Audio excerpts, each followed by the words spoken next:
Bonjour chers amis sportifs et bienvenue sur notre plateforme hebdomadaire de l'actualité sportive sur les www.aetv.com. Au menu de Sport Plus de ce jour, nous aurons de la formation en lutte olympique qui se déroule actuellement du côté de l'auditorium Marius Francisco du CNSOB. Ensuite, le tournoi de l'UEMOA qui va se dérouler bientôt, la sélection nationale affûte ses armes, la Ligue Nasouba et pour finir le tournoi intermédiaire 2016. Et pour parler de tout ceci, nous sommes en présence d'Abdoul Fattah Sani. Bonjour Abdoul. Bonjour Leandro, bonjour aux amis internautes. Voilà, vous allez nous accompagner durant tout le long de cette émission. Sport Plus de ce jour, c'est parti. Une formation en lutte olympique a été initiée par la United World Wrestling et la solidarité olympique à l'intention des entraîneurs de lutte. Le Bénin ne disposant pas de fédération de lutte olympique. C'est la fédération de lutte traditionnelle et ses membres qui se sont donc attelés à cette tâche. Ils sont actuellement du côté du stade de Mathieu Kérékou où se déroule actuellement cette formation. Nous allons écouter tout de suite Vincent Kessé Ake. Il est le formateur et directeur Afrique du développement de la lutte olympique en Afrique. On l'écoute. C'est très clair. Nous avons, sur la demande bien sûr du Comité national olympique béninois, eu la demande d'une formation d'entraîneur numéro 1, United World Wrestling. Donc je suis là aujourd'hui pour mettre en œuvre cette formation.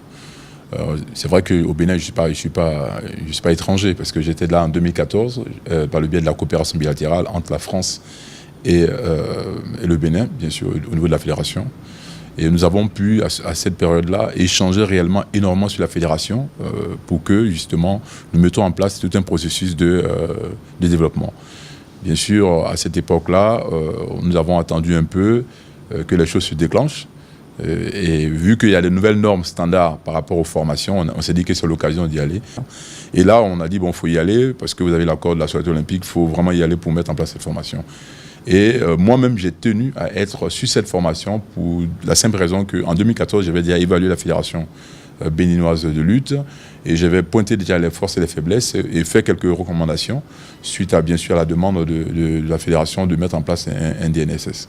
Donc voilà, on va dans un premier temps mettre en place la formation parce que c'est vraiment important de commencer par là pour mettre les ressources humaines à l'intérieur et ensuite je pense que lorsqu'on aura fait la certification, bien sûr les participants sont déjà là, lorsqu'on aura fait la certification, j'espère que tout le monde sera admis puisqu'il s'agit réellement d'une certification internationale et probablement lancer le DNSS du Bénin. Les standards sont clairs. Hein. Nous avons un standard de 5 jours de formation, où plutôt les entraîneurs sont certifiés. Pendant ces 5 jours-là, nous évaluons vraiment leurs compétences d'entraîneurs. Et sur les 5 jours, ils vont, comme on dit, ils seront dans le moule, ils vont être broyés, tout ça, pour qu'on sache réellement qu'est-ce qu'ils ont à l'intérieur dans le ventre en tant qu'entraîneur, quelles sont leurs compétences en technique, aussi compétences aussi au niveau de ce qui est connaissance aussi. Et afin qu'on sache vraiment s'ils sont capables d'animer un groupe de lutteurs en lutte olympique, soyons bien clairs, parce que souvent les gens font l'amalgame. Nos luttes traditionnelles qui sont des très belles luttes, bien sûr, on ne les réunions pas puisque nous sommes la United World Wrestling.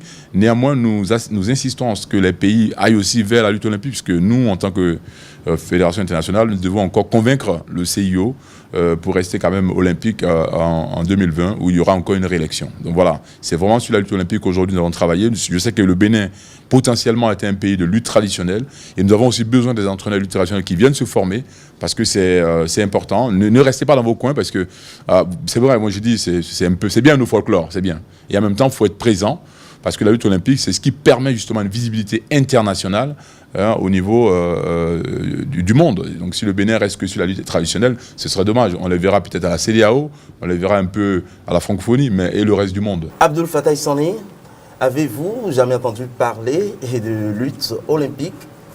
Oui, bon, sur les grandes chaînes, sur le plan international, on entend parler. Nous avons eu les Jeux olympiques où on a suivi la lutte olympique, donc on entend parler, on voit ça, on suit ça.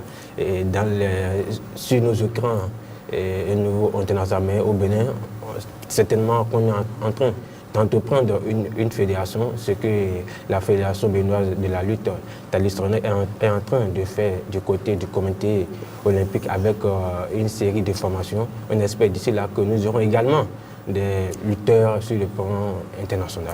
Et oui, bien dit, Abdul Fattah Sani. Donc, c'est la lutte traditionnelle qui a été toujours d'actualité au Bénin. Maintenant, on va parler de lutte olympique. Ils vont devoir se mettre au pas pour quand, un jour ou l'autre, on espère voir des Béninois dans cette catégorie aux Jeux olympiques. Nous allons partir comme ça au tournoi de l'UEMOA, le tournoi de l'Union économique monétaire ouest-africaine, qui se déroulera du 26 novembre au 4 décembre prochain. C'est à Lomé au Togo. Le Bénin y participe et la sélection se prépare activement. Seul note, nous avons Mathias Deguinon qui dirige ces locaux. Selon vous, quelle préparation, sur quels critères nous sommes venus à ce résultat-là? Il faut dire qu'il y a déjà un travail qui a été fait par le coach principal en la personne de Omar Tchomogo, qui avait entrepris un certain nombre de détections par rapport à ces joueurs locaux. Maintenant, il est parti. Le travail a été confié à Deguinon qui doit continuer l'œuvre entamée par Omar Tchomogo. On a suivi la première séance qui a été déroulée hier du côté du stade Mathieu Kouroukou. C'est un début. On va attendre 2 à 3 séances pour voir ce que Deguinon veut proposer à la nation béninoise, d'autant plus que nous ne sommes pas en championnat. C'est compliqué, difficile pour cette équipe, mais comme on le dit, impossible n'est pas béninois. Eh bien, à cet effet, nous allons écouter tout de suite Mathias Deguinon, le sélectionneur choisi pour conduire les locaux au tournoi de l'UEMOA. On l'écoute. Effectivement, il y a de cela quelques semaines, et nous avons été appelés pour le tournoi de l'UEMOA. Et comme vous le constatez, nous venons de commencer avec un groupe local constitué des joueurs qui ont laissé le championnat il y a bien longtemps. Mais je puis vous dire que l'effectif que nous avons eu ce matin, c'est ceux-là avec qui, il y a quelques semaines avec le sélectionneur national, nous avions déjà fait un travail préliminaire. Ce travail ajouté à ceux que moi-même j'avais eu au niveau des juniors en temps, c'est ceux-là qui constituent l'effectif avec lequel nous avons commencé ce matin. Et on a laissé le championnat il y a très longtemps. Et ce matin, j'ai juste fait une prise de contact. Nous avons travaillé, nous avons fait une mise en condition physique. Après, nous avons fait une conservation du bal, fini par un jeu dirigé pour voir véritablement la forme dans laquelle ils sont avant de commencer le travail proprement dit ce soir. Pas seulement la technique, le football ce n'est pas que la technique, c'est une combinaison de plusieurs facteurs. Il y a la technique, la condition physique, il y a la psychologie, le mental, tout ça. Nous avons un mois pour faire tout ce travail-là pour que véritablement nous soyons prêts pour le tournoi. Vous savez qu'il y a de cela quelques années, nous avions déjà atteint la phase finale. Malheureusement, nous ne sommes pas revenus avec le trophée. C'est vrai, les conditions dans lesquelles nous sommes actuellement sont difficiles. Comme je l'ai évoqué tantôt, il n'y a pas le championnat. Mais je pense que nous allons mettre une équipe compétitive en place qui puisse véritablement défendre les couleurs nationales à Lomé. Dans la playlist que j'ai sortie, il y a certains joueurs que nous avons contactés au niveau de la sous-division, notamment en Côte d'Ivoire, nous avons le troisième gardien de la sélection. Nous avons également le jeune Moko qui est là. Au Niger, nous avons également 2 au niveau de l'AS Douane qui viendront. Et à Lomé, nous avons un également qui viendra s'ajouter au groupe pour la dernière phase de la préparation. À la suite de Mathias Deguinon, nous allons cette fois-ci entendre Nabil Yarou et Maman Seibou. Et comme je dis tout souvent, Astar c'est une équipe qui aime souvent travailler. Nous, tout le temps, on ne connaît pas travailler, on n'a pas cessé de travailler. Il y a de cela 3 semaines qu'on a repris les séances déjà. Physiquement, nous sommes au point. Et oui, bon, un jeune ne finit jamais d'apprendre. Je continue à apprendre toujours avec les dirigeants de l'équipe nationale locale. Donc, je sais que physiquement, je suis au point. Et j'espère continuer à travailler pour obtenir une meilleure forme. Bon, l'équipe du Bénin vient d'entamer la préparation du tournoi de l'UMOA qui va se débuter en novembre le 26 à Lomé. Bon, on vient juste de commencer la préparative. On a fait technico-tactique ce matin et l'après-midi on vient encore, on répète la même chose. Le traîneur parle de nous concrètement que bon, il y a du boulot à faire. On vient juste de reprendre comme je l'ai dit. J'espère que avec du boulot qu'on vient de faire ce matin, on répète l'après-midi, on a juste 2 semaines de préparation pour aller aux mises au vert. Et j'espère qu'on s'est levé tôt par rapport aux autres fois. On a encore au moins 3 semaines devant nous pour être physiquement au point, techniquement aussi. On ne se connaît pas, on joue dans les différents clubs, on vient à peine de recommencer. On a connu certains problèmes techniques surtout. Et j'espère que le coach a abordé ce sujet ce matin et j'espère que des fois à venir, on va s'en tenir compte. Nabil Yarou et Maman Seibou, 2 joueurs qui ne sont pas inconnus des sélections nationales. Que pensez-vous en général de cette liste de 32 joueurs qui a été concoctée, sachant qu'il n'y a pas de compétition officielle au Bénin? Bon, je crois que les entraîneurs se sont basés sur les joueurs qui ont animé le championnat de transition. Et Nabil Yarou ne sont pas un inconnu et officie du côté de l'ASPAC. Il connaît bien également cette sélection locale ainsi que Maman Seibou qui jouait également avec la sélection A. Donc ce sont des éléments sur lesquels le coach Deguenon doit s'appuyer. Maintenant, il faut que le travail continue. Mais sans que ce matin, ils sont du côté de la plage pour la condition physique. Dans l'après-midi, ils vont continuer avec sur le plan tactique. C'est comme ça qu'il pourra mettre en place une équipe redoutable, même si ceci est compliqué, d'autant plus que le Bénin n'est pas en championnat. Le Bénin n'est pas en championnat et nous avons vu très tôt, les photos sont passées, ils sont vraiment du côté de la plage. Une préparation d'1 mois, physique et technico-tactique, pour pouvoir défier la sous-région au tournoi de l'UMOA. Vous sentez quand même qu'on pourrait quand même se donner un peu de confiance? Un peu de confiance, oui. On ne va pas à une guerre pour perdre, hein, certainement. L'équipe de Deguenon doit tout simplement éviter le naufrage parce que les autres équipes sont en championnat. La Côte d'Ivoire ne sont pas une petite équipe. Et parlant du Mali, qui est notre bête noire. Donc pour l'instant, c'est vrai qu'on ne connaît pas notre poule, mais d'ici à là, on va connaître. Il faut que l'équipe se prépare activement pour juste limiter les dégâts. Eh bien, merci. Nous n'allons pas mettre la charrue avant les bœufs. On va se diriger directement pour le tournoi intermédiaire Team 2016, la compétition des professionnels des médias. Après l'étape de dépôt de dossiers de sélection, le tirage au sort de la 3e édition du tournoi intermédiaire de football à 5 s'est déroulé ce vendredi 21 octobre à la salle de réunion du Centre multimédia des adolescents jeunes du Bénin, CEMAGIB, conformément au règlement de la compétition qui se tiendra du 2 au 18 décembre prochain entre 8 équipes d'organes de presse du Bénin réparties en 2 poules de 4. Canal 3, l'équipe détentrice du trophée Team 2015 est d'office tête de poule A et Matin Libre, vice-championne tête de poule B. Le président du réseau des journalistes sportifs du Bénin, RJSB, a présenté les modalités du tirage. 4 chapeaux pour ce tirage au sort. Dans le premier chapeau, nous aurons l'équipe de Canal 3 Bénin, qui est l'équipe détentrice du trophée, et l'équipe de Matin Libre, qui est l'équipe finaliste de la dernière édition. Pour 2, nous aurons Nagra Football Club de l'ORTB, qui est l'équipe qui a occupé la 3e place du tournoi, et l'équipe de l'ONIP, qui est l'équipe qui a la moins encaissé. ONIP a encaissé qu'un seul but dans le tournoi l'année passée. Le 3e pot, ça serait l'équipe de Cap FM, équipe qui a participé au moins une fois au tournoi intermédiaire, c'était l'année passée en 2015, et l'équipe de la Nouvelle Tribune qui a participé en 2014. Le 4e pot, c'est pour les équipes qui participent pour la première fois au tournoi intermédiaire. Nous avons l'équipe du Révélateur, l'équipe de l'Université d'Amo-Mekalavi, presse écrite, et TVC Bénin. C'est la télévision du groupe TVC Carrefour de Boycon.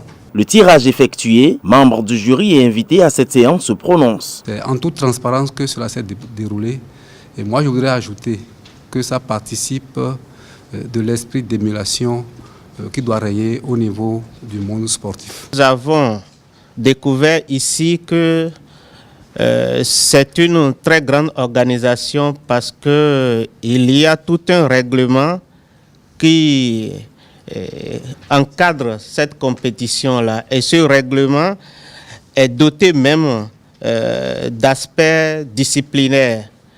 Le Comité national olympique et sportif béninois, par ma voix, remercie les organisateurs qui ont toujours eu le soutien du Comité olympique. Pourquoi? Tout simplement parce que le travail qui s'y fait est du sérieux, comme ce que nous avons vécu ce matin. Ensuite, Canal 3 Bénin a procédé à la restitution du trophée au comité exécutif du team qui, à son tour, leur a remis celui du vainqueur de l'édition précédente. Dans la poule A, Canal 3 Bénin, Nagra FC, Cap FM et le Révélateur s'affronteront, tandis que la poule B mettra aux prises Matin Libre, Olympe, Nouvelle Tribune et TV Carrefour. Le match inaugural opposera le champion en titre Canal 3 Bénin au Nagra FC de l'ORTB. Un duel des médias visuels prévu pour le vendredi 2 décembre sur le terrain des Requins dans l'enceinte du stade général à Mathieu Kérékou. Vous êtes sur ce plateau, Abdel Fattah Sani, pour nous parler du team, puisque vous êtes chargé de communication du team. Oui, on est là pour parler du team. On se prépare activement. Et le vendredi dernier, on a eu le tirage au sort qui a accouché de 2 poules. On est dans la poule A, l'équipe détentrice du trophée Canal 3 et Bénin, qui se accompagne de Nagra de l'ORTB. D'ailleurs, c'est le match d'ouverture de la 3e édition du team 2016. Un classico des médias. Ah oui. il faut se dépasser pour suivre ce match. Ils seront accompagnés par Cap FM et le Révélateur de l'UAC. Et du côté de la poule B, nous avons l'équipe finaliste qui est Matin Libre. Matin Libre, dont vous. Oui, je suis le capitaine de Matin Libre au passage. Et on a également dans cette poule B Onip, La Nation, et la Nouvelle Tribune et TV Carrefour. Le grand absent, c'était le Zaïre. Oui, le grand absent, c'est une partie remise. Certainement, vous allez revenir en force pour la 4e édition. Et oui, c'est sur Abdel Fattah Sani. Dites-nous quelles sont les innovations de cette édition. Oui, les innovations, c'est en termes de prix. C'est vrai, l'année dernière, nous avons distingué le meilleur joueur, le meilleur buteur, qui a été attribué au CENI de Canal 3 qui avait marqué 2 buts. Cette fois-ci, l'innovation, c'est nous allons également primer le meilleur joueur. Ce n'était pas le cas l'année dernière. Les éditions précédentes. Nous avons également le prix de l'équipe et Fair Play qui est attribué, qui va porter le nom de l'ancien président du comité national olympique, Maurice Francisco. Et comme innovation également, cette année, c'est la phase de poule. Puisque les 2 dernières éditions faisaient éliminatoire direct, quart de finale, demi-finale, finale. Mais cette fois-ci, on a décidé d'aller en poule, ce que les équipes également ont réclamé.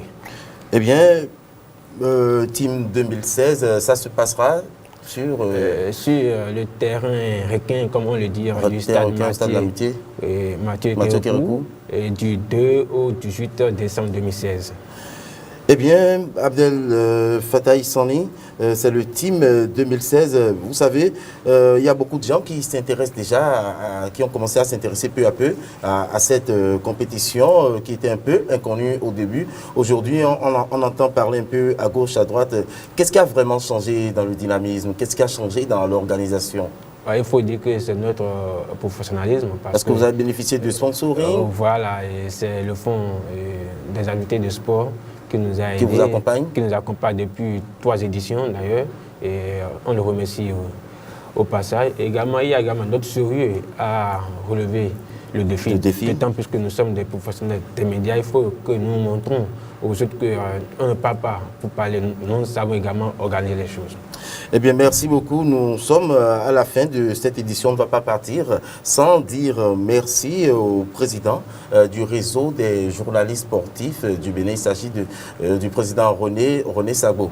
Oui, qui ne cesse de mettre les petits plats dans l'écran pour que les oiseaux aient un nom, et même s'il y a d'autres choses à peaufiner, avec le temps, on va essayer de relever le défi. Il sera d'ailleurs présent à l'organisation des prochains Jeux, à l'organisation du Ballon d'Or.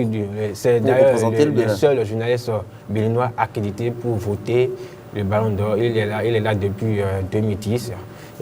Ça fait également notre plaisir et on doit continuer le travail pour pourquoi pas le succéder. Félicitations à l'aîné. Et donc je pense bien que vous allez revenir sur ce plateau, pourquoi pas avec le président Sagbo, pour nous dire dans les derniers détails avant le lancement officiel de la compétition du Team 2016. Oui, il n'y a pas de souci, on viendra parler du team, d'autant plus que la liste des équipes est attendue le 11 novembre prochain. Et après cela, on va accueillir les 8 équipes pour la fête des médias.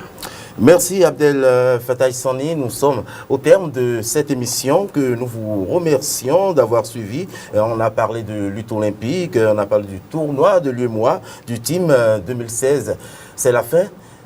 On se revoit prochainement et bien à vous.